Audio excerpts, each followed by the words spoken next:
Well, as the days are warming up, that means getting outdoors and enjoying all that Colorado and Greeley has to offer. But a lot of times when we do that, we bring some of our best buddies along. And today I've got Boomer, who's one of my buddies, here with us today. How you doing, Boomer? Yeah, he likes the treats that I have in my hand. But along with those treats, well, if you have pets, you know what comes with that. And here to tell us a little bit more about the other end of those treats, we're laughing about this, I have Heather Seitz with me, who is the stormwater engineer with the city of Greeley. And Heather, what we're talking about a little bit is feces, I guess, poop, the stuff that comes from having pets. As we said earlier, the do-dos of stormwater, yes, or the do-nots of stormwater, actually. We are here today to talk about pet waste. It is unfortunately a big topic for us. We have come to expect in our parks and our open spaces that we can go outside and enjoy them, whether we have pets or not. And even if we have pets, we don't want to be stepping in someone else's pet waste. It also is a huge topic as far as water quality. Ran across a statistic the other day that the average dog in Colorado, of which there are millions, poops about 274 pounds a year. Yeah. That's kind of an amazing thought. You certainly wouldn't want to think about having that in your backyard. Right. Certainly wouldn't want to think about it out here where there's dozens of dogs. That clearly would pile up quickly. Yeah, it does. We were kind of out here playing around with Boomer, and Boomer did what Boomer's supposed to do, and I did my duty and went and picked things up. And we're here at the Wagon Tail Dog Park, which is a great location for folks to bring their pets and that. But, you know, out here it's pretty easy. There's some bags that are provided, nice receptacles, place for them to run and that. But, you know, one of the things that folks maybe don't always think about is how things might pile up in their backyards. And something that I don't necessarily always think about, because we try to go out, you know, every time he goes, but is the fact that anytime there's moisture, so even if it's snow or water, that those do eventually get into our water resources or into the gutters, and they flow into our streams and rivers, which can cause some big issues. Absolutely.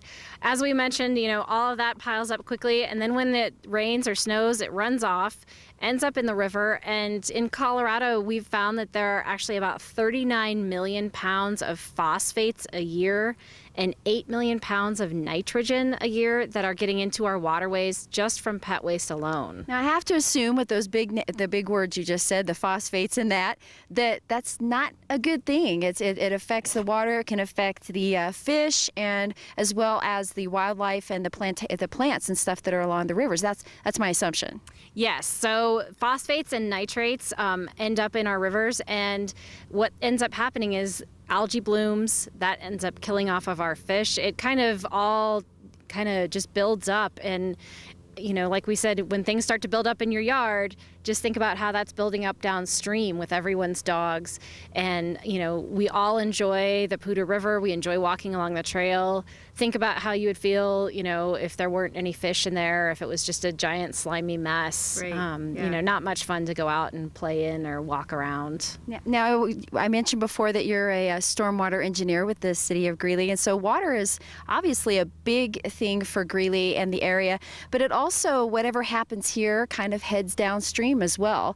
So we're kind of looking at things from a bigger perspective. It seems like it's just our puppies, you know, we're out playing and they're doing their thing, but it can affect people as thing goes downstream, and as well as the environment just where we live.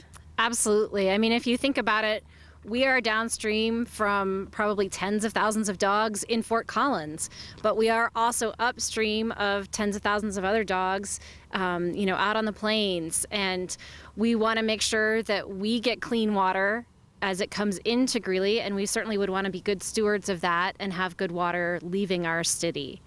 All right, so some tips maybe that you might have for some residents and taking care of their pets and taking care of our watershed.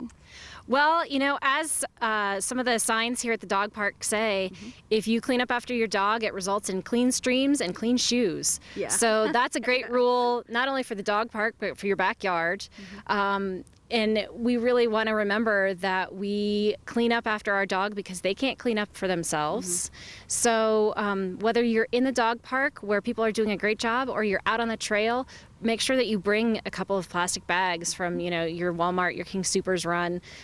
Just tuck those in a jacket pocket, and then you'll have them with you every time you go. Now, we mentioned about stormwater, and I know that you guys have a lot of projects that are going to be coming up, and so that people will be seeing a lot of activity.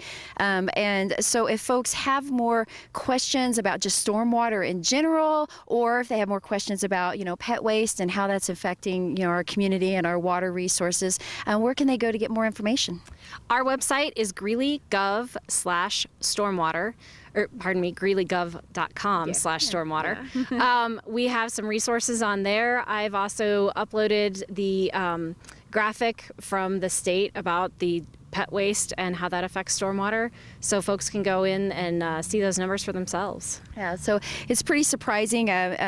You shared that sheet with me, and I was kind of looking through it, and the numbers just don't even seem possible. It's so large, and I think part of it is so many times that we just kind of, it's like you don't see it and you just kind of forget about it. But this is something we want to make sure that we don't let get out of hand and keep our parks and our homes and our waters clean and enjoyable for many years to come. So thank you so much, Heather, for being here today and reminding folks about taking care of their pets and those pet do's and don'ts. And hopefully everyone heard us, and we'll start seeing lots more people with those plastic bags. Absolutely. Thank you for having me today.